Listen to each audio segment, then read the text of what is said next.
last time we were talking about the connection between current problems, psychological, physical, emotional, and how when you go to the counselor, when you go to the psychiatrist, their mindset or their thinking is that there is a connection between what happened in the past and the problem we have now.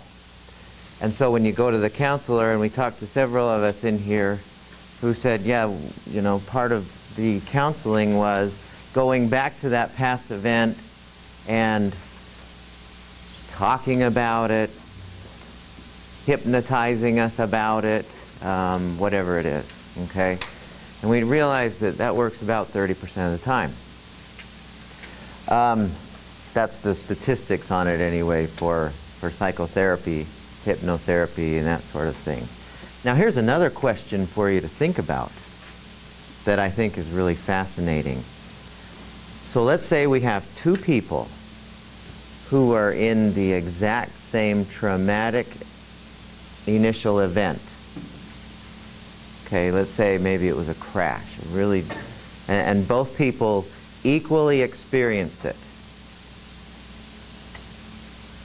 Or let's say that two people have really bad, let's say we have two women who have really, really traumatic relationships with two other, maybe not, with a dad. Let's go with that one. Let's say a dad is abusive to two daughters, okay?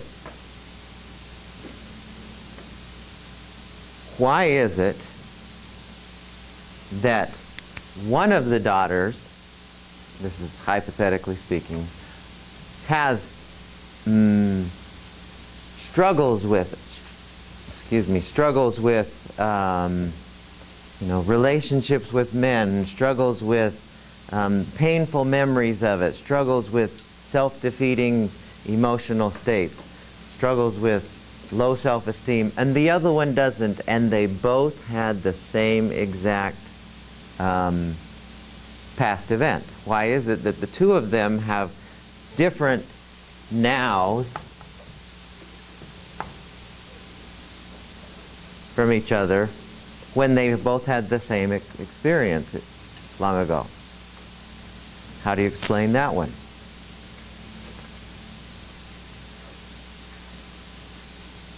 What do you think?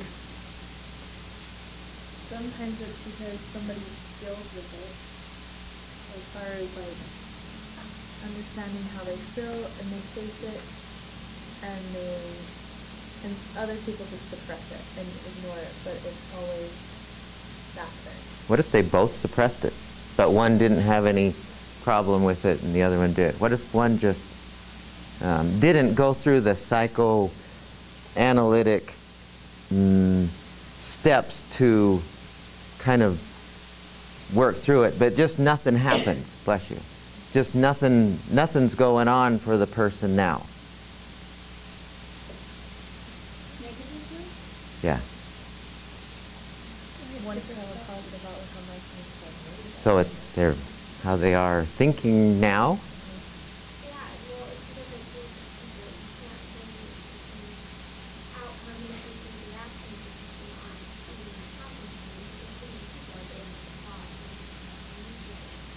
Okay. Okay, possibly. No doubt. But so many times now, what did you say? Okay, so maybe they've done some kind of constructive retaping the tapes. So many times today, and I guess with good reason, people struggle with things. Here's one that we're struggling with right now. My son plays, he's 4, and he plays soccer. And he loves to play soccer. He plays at our house. We even got this little goal for him, and he loves everything about soccer he loves. He loves going to practice. He loves playing. But as soon as he gets in a game, he just breaks down, cries, and I don't want to play, you know, and he will not go inside the lines. He'll go outside the lines and he'll play. I mean, we go to the games and yeah, let's kick the ball. But as soon as he's inside the lines, he shuts off. Okay? Something has happened to him. I don't know what. He's 4. Now, I can hear you saying, what's he playing competitive soccer for at 4? That's what everyone does in our neighborhood. And now he's got a unreasonable behavior as a result of it. We can't even do the self-talk. We can't even do the, you know, that doesn't make any sense to him. He doesn't have the construct ability to think through it logically. And yet, and so that's one instance. And we could talk about all the different problems that people have and say, well, is there a connection to the past? And sure enough, we have to say that there absolutely is. Now, I want to introduce an idea that was brand new. When I first learned about this was like, 5 years ago when I first studied this, was absolutely new to me, and I thought I had seen just about everything under the sun in the world of mind-body wellness, and this was brand new. And at least this part of it.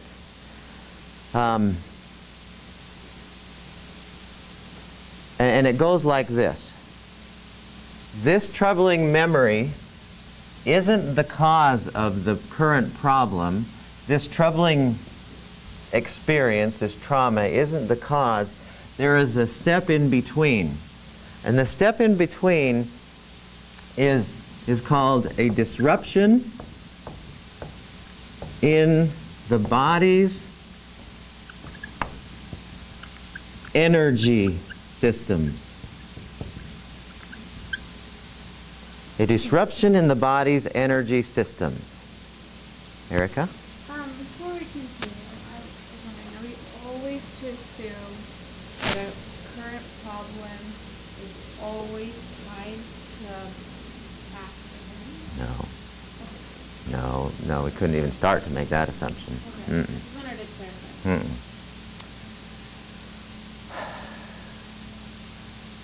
Now, when we say the body's energy systems, what the heck are we talking about? Because in this idea, this is the cause of the current problem. It's not the past trauma. The trauma can lead to a disruption in the body's energy systems, which that is the cause, okay? But we have to understand, what the heck are we talking about? The body's energy systems. What does that mean? I didn't have any idea. Chakras? Where are my chakras? Have you ever seen a chakra? I go to the doctor, he doesn't ever go, well, let's see your chakras. Let's analyze your chakras. Let's analyze your chi. What are we saying? What do you mean when you say your chakras or your chi?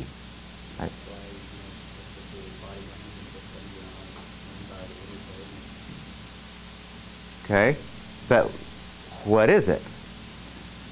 Yeah, there we go. Balance. What? I saw a hand. Yeah. Well, I don't know what sort of energy system it is you can explain.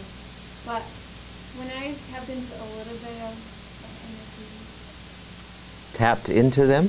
like to try to discover more of people who have talked about energy and our body, it always comes back to chemistry to me, that every atom in our body, everything that is alive, I guess, or everything in our body has energy, because any atom in our body has energy. Everything, as a matter of fact, if you go smaller than atoms, that's all it is. Yeah, it's just is energy. And that energy is what controls every atom, every cell, every tissue organ, and so forth. So we are composed of that most simplest element. Good. And we will explore that quite a bit more deeply a little bit later on. The fact that, or the reality of us as being pure energy, that's our spiritual nature, and we are that. And quantum physics says, sure enough, that's what we are. Yeah.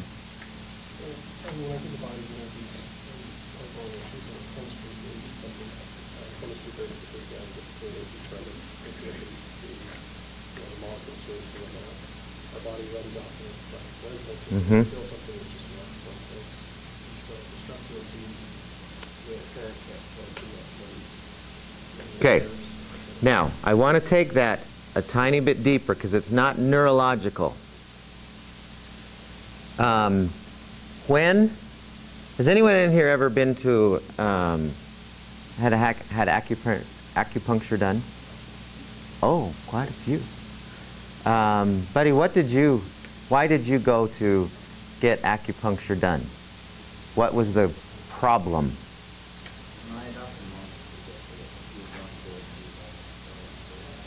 For no reason? Just for fun? No, just to check it out. She said I had a lot of issues, like past issues, that I felt like I had. Oh, it helped what? It's kind of weird. It's kind of like a release of something. So you felt, okay. Did anyone go for a specific reason? Yours sounds more global a little bit. What did you go for? So you had a sinus plugging or sinus pain? Okay. What did you go for? Hi, Bobby. Migraines? Who was the other one? Why did you go? Okay. Now, did it work? You? It helped a little bit. Did it work? Did it work? A little bit? Okay, so let me ask you, you said yes for migraines. Okay, do you remember when you were, so I'm in a, and really, don't laugh. I'm the worst artist I know. So, here's a guy. Okay. I know, it's really awful.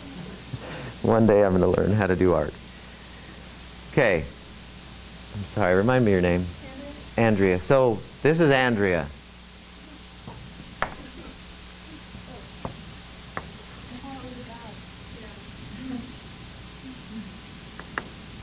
Okay, so Andrea has a migraine. Sorry. It gets worse the more I go. I'm very, very sorry. Andrea, so you go to the acupuncturist with a migraine. Is it a guy or a lady? Okay, so when the lady started putting needles into you, where did she put them? So you had needles here in places. Where else? In your cheekbone.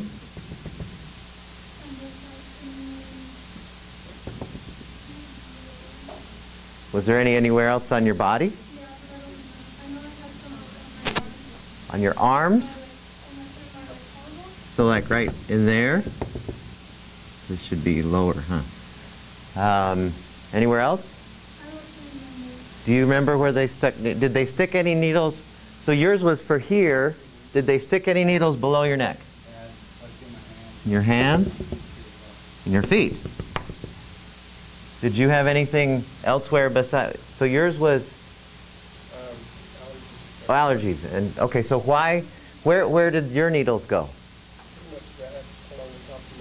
Up here for allergies?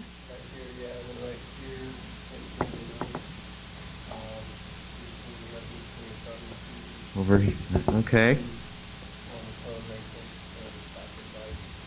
Back your thighs? Okay.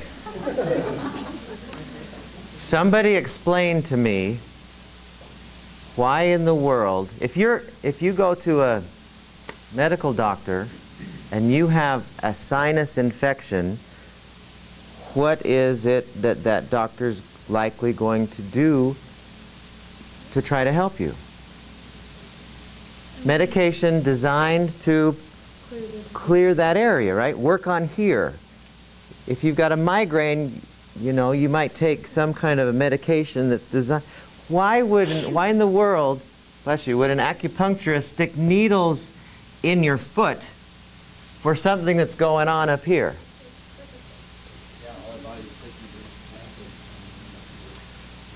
Something like in the base of the sinuses, you know, it could be, I don't know, everything's interconnected, yeah. But why needles? Why stick needles in there? Pressure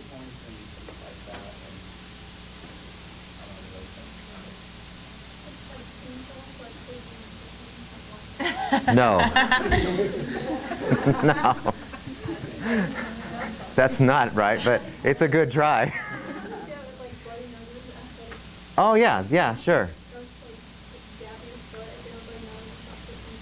Yeah, and I don't think it's a pain thing, because I used to have that. My brother would always bam my foot. We'd be playing football, and he'd just pick up my foot and start jamming on my heel, and it seemed to work, right?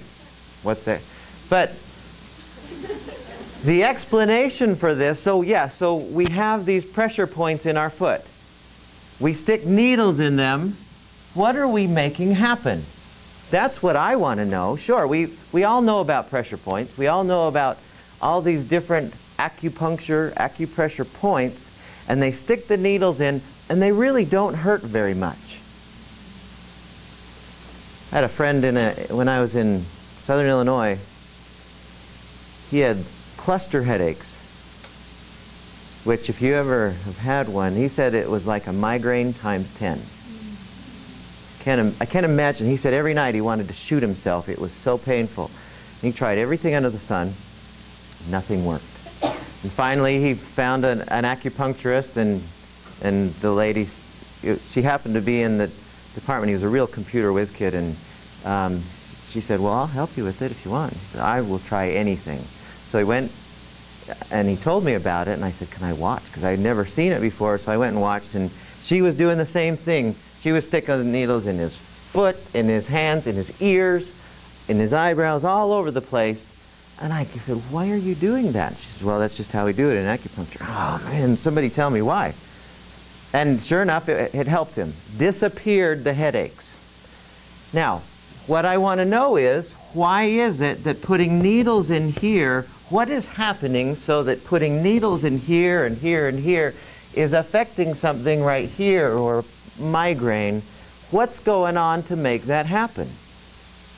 So, this is my acupuncture stuff on Google Scholar, psychology based on it, and also medical journals.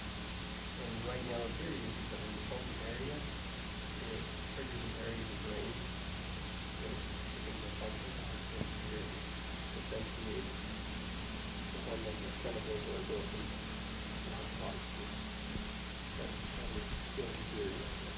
Okay. I'm going to give a better theory than the experts.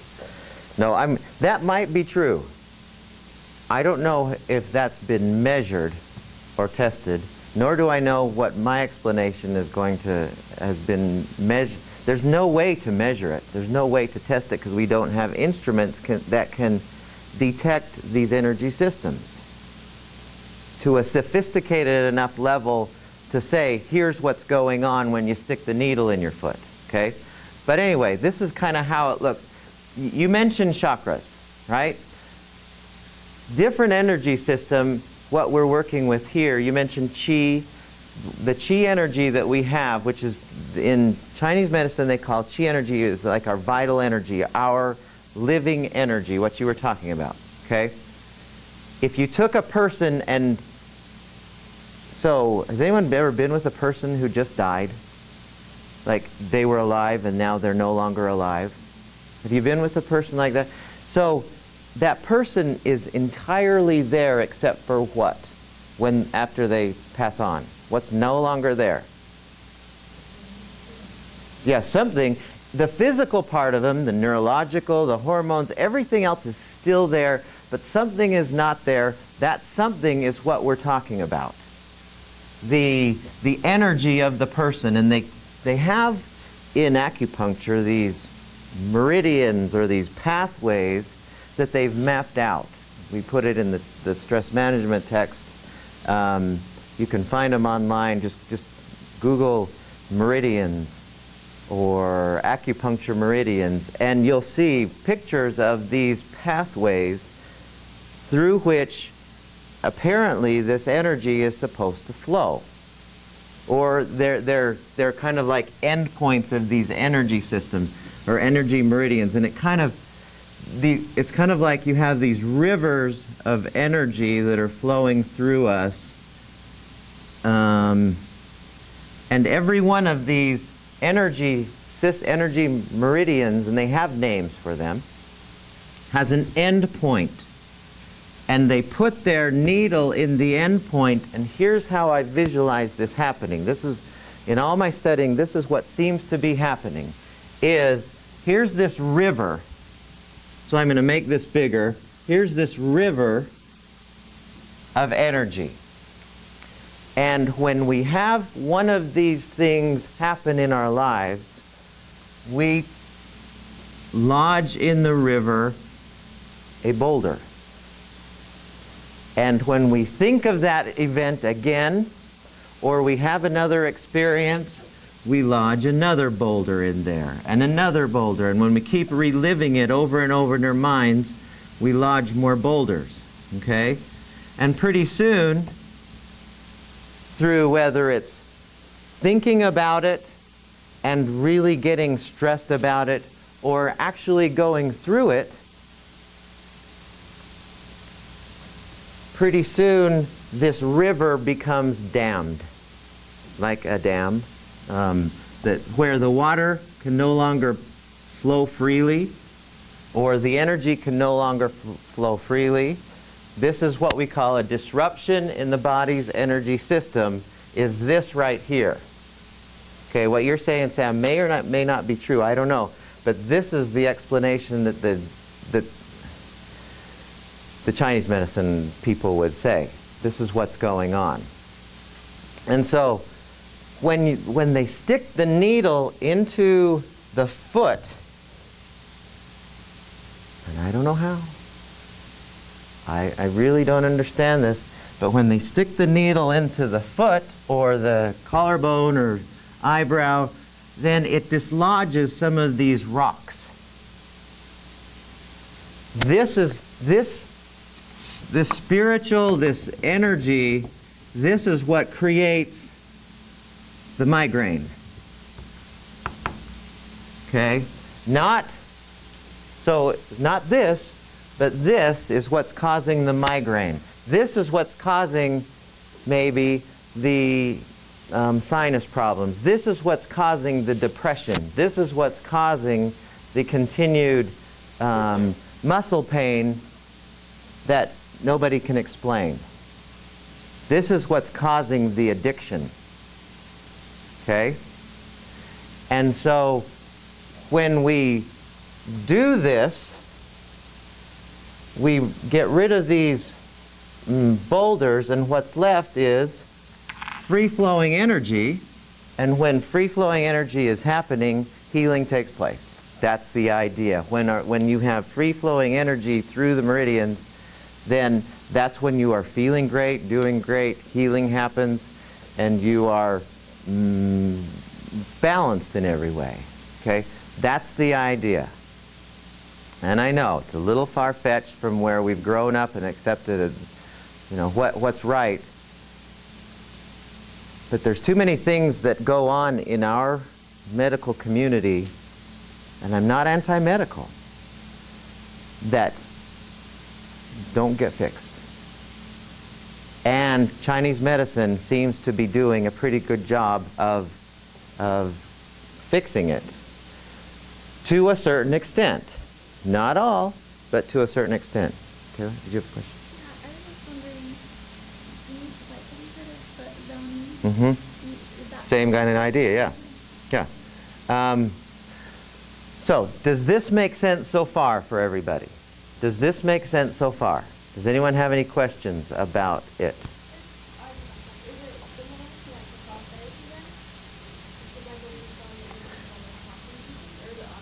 It's a different level and similar idea.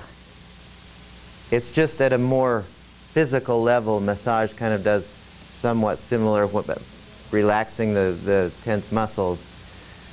But this, you're dealing with the energy entirely. It's an energy therapy.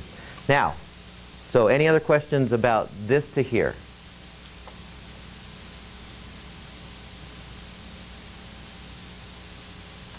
Okay.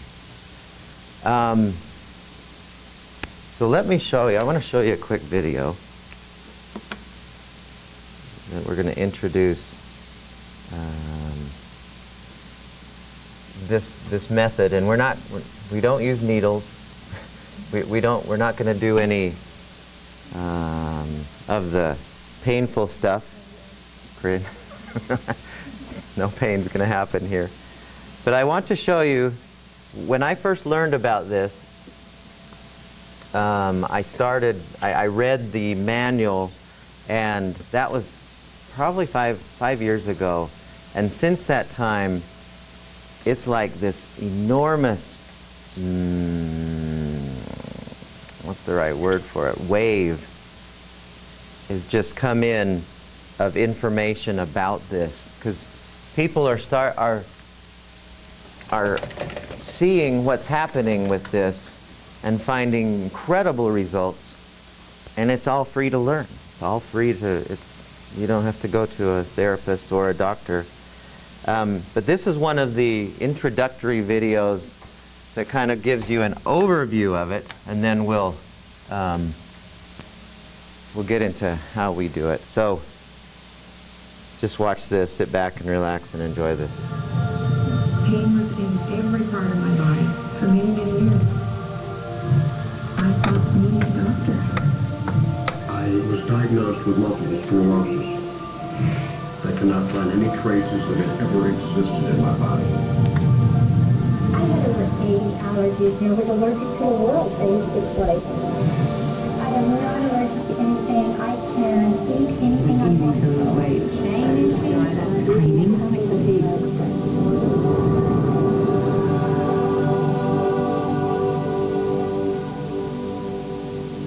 EFT stands for Emotional Freedom Techniques, and it's an emotional version of acupuncture, except we don't use needles. Instead, we address emotional issues. The emotional contributor to disease and ailments and physical things is far greater than the emphasis that's been given to it today. All of us know intuitively that if we're carrying around angers and griefs and guilts and traumas, it shows up physically. If somebody's really angry, their stomach is tight, maybe the veins down out of their neck, their blood pressure goes up. Emotions cause physical things. Well, you keep that going a long period of time, now you're looking at diseases. You know, in my own case, I got tired of giving medications which would just treat the symptoms and didn't really address what I thought was the underlying problem. EFT, on the other hand, zeroes right in on it. And I think that's why we get results where nothing else will.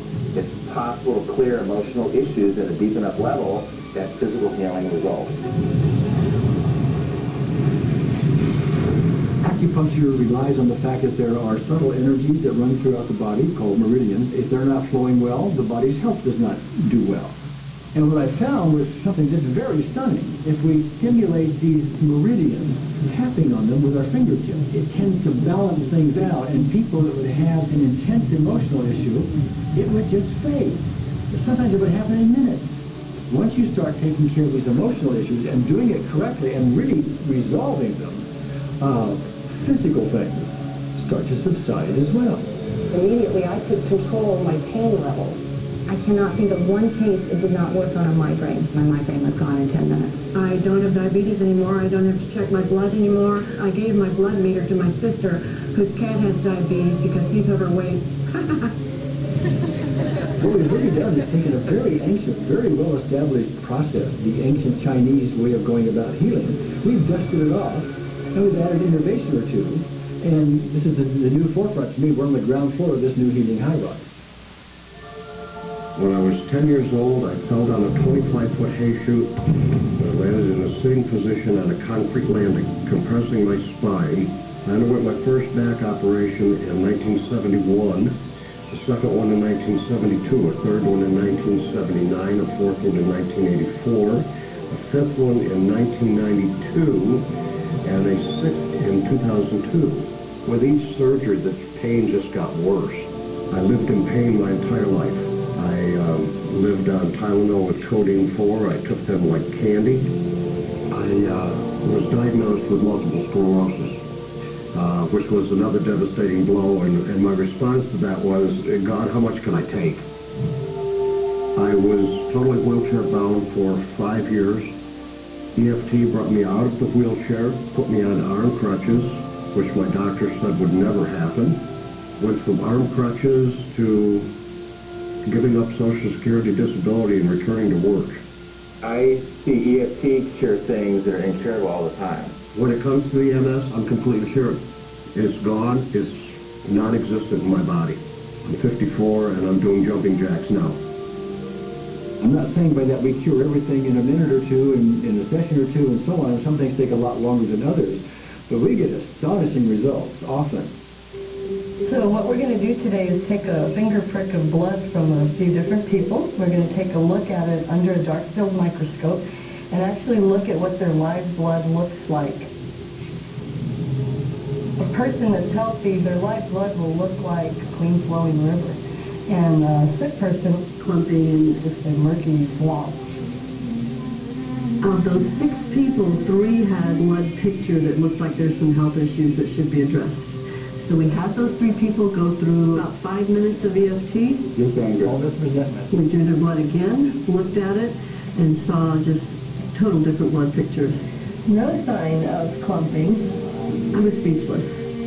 When I could finally think again, I thought, I'm going to go home and just take my certificates, my degrees that took me years to get, and just tear them up and just, let's learn about this EFT. Normally, as a nutritionist, I would have put you on 2 or 3 months of mineral supplementation, but EFT, 5 minutes. People on the outside, they look at some of the things we do as miracles, and I'm not really a miracle worker at all, or, it's just the body will tend to heal itself if its energies are allowed to flow. The biggest thing that blocks that flow of energy is how emotional issues and past traumas are held in the body. So we're getting to the core. That's why you can use it for everything. Addiction issues. Shame issues, vision issues, chronic fatigue, fear of flying, atrial fibrillation, cravings, diabetes, diverticulitis, post-traumatic stress disorder, Abundance. it's easy to lose weight, public speaking, insomnia, Performing in any capacity. You can go from 0 desire to hot and ready.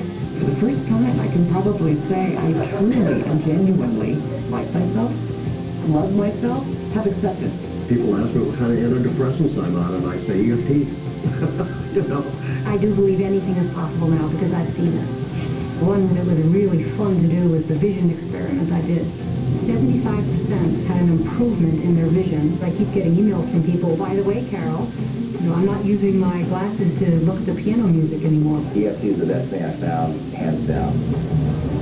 One of the great things about EFT is it's easy to learn by anyone. EFT gave me the tools to cure myself. And now I probably have seen over 2,000 clients of every walk of life on every imaginable problem with about a, 98%, maybe 99% success rate. And it's not me, it's EFT. I thought, well, I don't know if I believe this, but what if I just suspended my disbelief? Well, the manual is a free download on our website because I want people to know how to do it. You want more than that?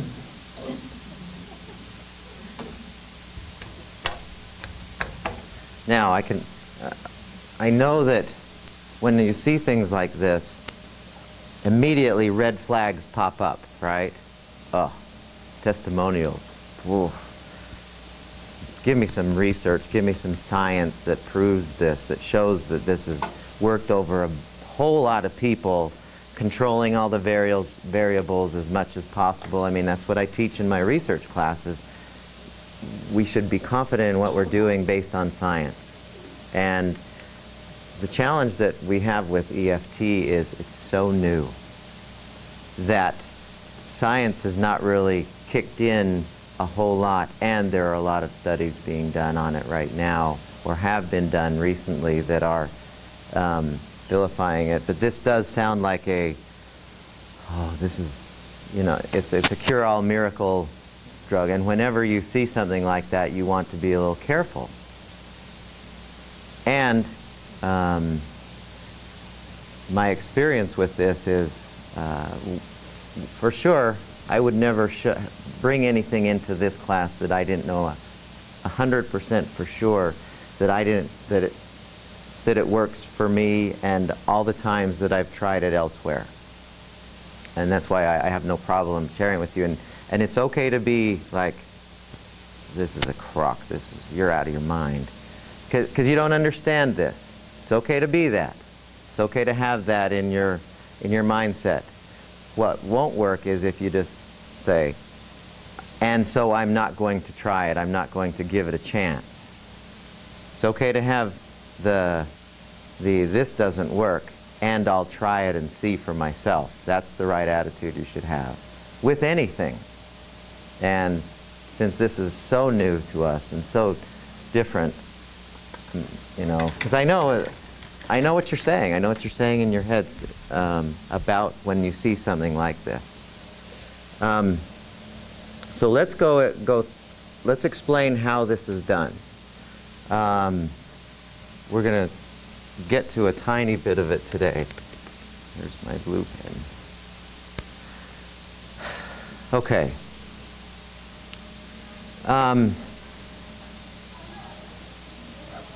Before we do, does anyone have any questions about what you saw up here?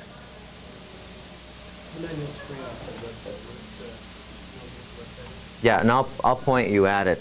On Friday, I'll give you an assignment that'll ask you to go to the website. There's 2 or 3 websites, and you'll actually do some investigating on your own, and so I'll point you there. Any other questions about what you saw? So basically, the way you do this, there is a sequence, there is a process that's pretty standard. But we always start with what we might think is the problem. And there are several ways that we can point ourselves at the problem. So,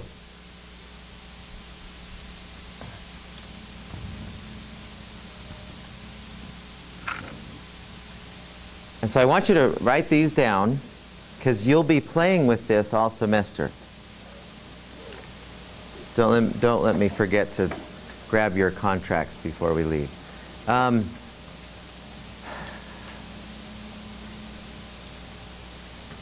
There are several places that we can start from as we do this with ourselves. We can look at current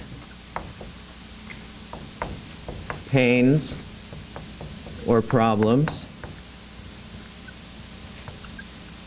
and those can be physical, those can be emotional, those can be spiritual. Okay, that's one place that we can look, or that we can. So, does anyone in here have a headache right now? We have a few headaches. So that would be one starting place, would be physical problems that I'm having right now. That's one starting place. Emotional problems. Say you just don't feel very happy. You don't feel very joyful. You feel kind of angry, or you feel whatever it is that you're currently, and you don't have to know why. That's the cool thing about all of this, is you don't have to know why you are having what you're having right now. Makes no difference, and that's one of the reasons why I really like this. When I investigated this, I've seen quite a few others, and I'm very familiar with the psychological world, and their whole idea is I got to go back and relive that, or I've got to go back and explore that again. And to my mind, it seems like the more you are exploring it and reliving it, the more rocks you're creating over here. That seems to me. I could be wrong. I mean, I know there's a bit of a catharsis that takes place when you do unload or cry or whatever, or scream, but it's not as thorough as it should be. So in this therapy, you don't have to know the cause. Now, you might, though. So you might also have, you might be able to think of past events that were physically painful, emotionally painful, spiritually painful. So you might think, oh yeah, I remember. And you may not know if that's contributing to your current problem or your current sense of, if you're not peaceful and happy and content, something's getting in the way of it, because that is our natural state, is peacefulness, happiness, contentedness. That's our natural state. If that's not what's going on, there's something in there that's getting in the way of it. Okay? I really believe that. And so we might not know what's going on, but we might think to our, you know, maybe you are thinking back to an event in your life, and the thinking back to it really brings up some painful present emotions, or you feel really like sad or angry or whatever when you think of a past event that you went through. Okay? Now you might not know if that event is causing a current problem, but you do know that when you think of it, it makes you feel really awful. So these are negative aspects. Yeah. And positive, play any role in this? Yeah, later on we'll deal with the positive part. But see, the idea behind this whole thing is we are innately positive. We are innately, happy. We're innately, and all we have to do is get rid of the smudge. And all we're left with is, our real self. That's the idea. And there's things we can play with to kind of magnify that as well. That's really cool.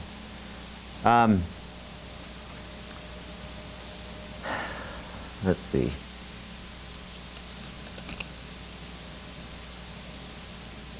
Okay, another one or two things that we could include in here. 3 would be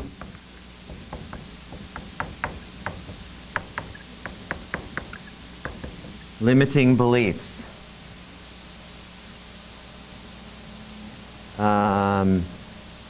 And I'll include in this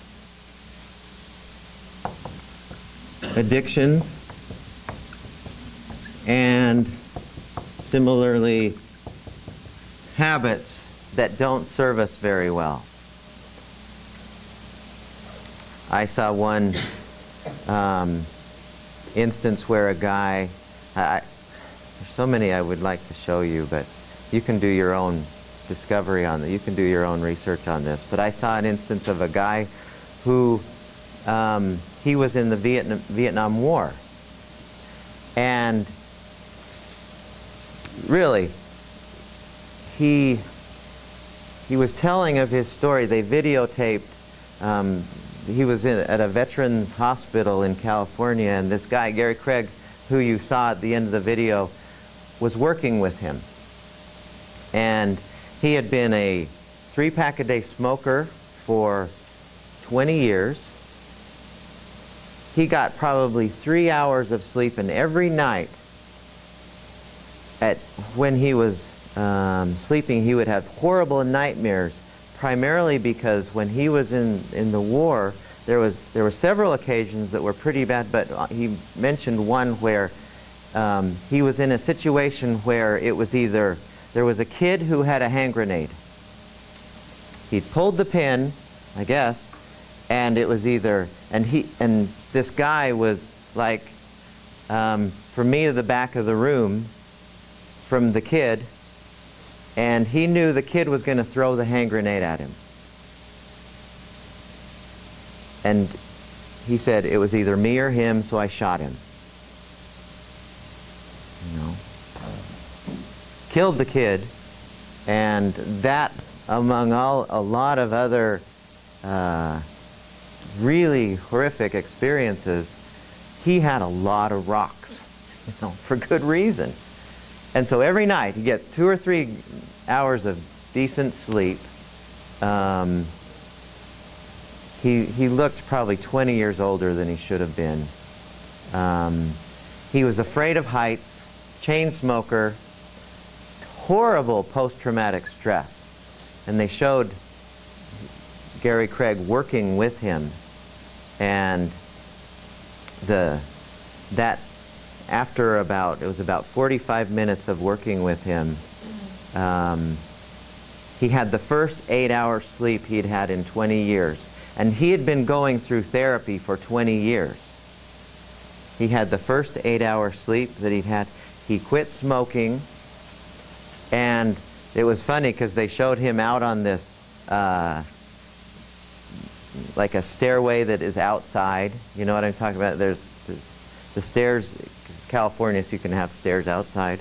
And he was at the top of the 3rd story, and he was looking down, and some guy down below, they had this guy who was doing the camera work, and he showed this guy, and he looked up at him and he said, "Hey Frank, what are you doing up there?"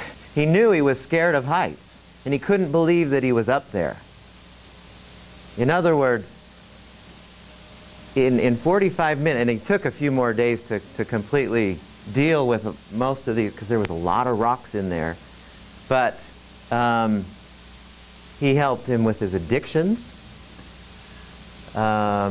fixed his sleeping problems, and all sorts of things had gotten better just like that.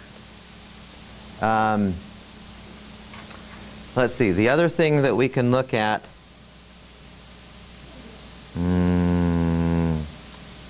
well, that's good enough for now. When we come back on Friday, here's what I'd like you to do. And please throw to the middle your contracts. On Friday, I'd like you to come with one of these in mind. And it doesn't have to be all serious. It doesn't have to be, you know, okay, I was abused. You know, a lot of people were abused. You're not the only one, but I don't want you to come with something quite so serious. That can happen a little bit later on. But just come with any kind of, if you've got a physical problem like the migraines, if you've got something that emotionally is upsetting you, or if you, as you think of things in the past, and as you think of it, you get a little, you know, you can't just think of it and have nothing go on. When you think of it, you get a yucky feeling. Or if there's anything, this is a little bit more challenging, but just as doable. I've seen amazing things with addictions and habits and limiting beliefs. Does anyone know what I mean by limiting beliefs? Those thoughts you have in your head about, I'm not whatever. I can't do whatever. Those kind of things. More rocks. So come with that, and I'm going to show you how to play with them and how to go through this process so that you can use this as an ongoing tool for yourself. Okay, thanks everyone. Have a great day. Be sure to put those contracts in the middle. I'll gather them up.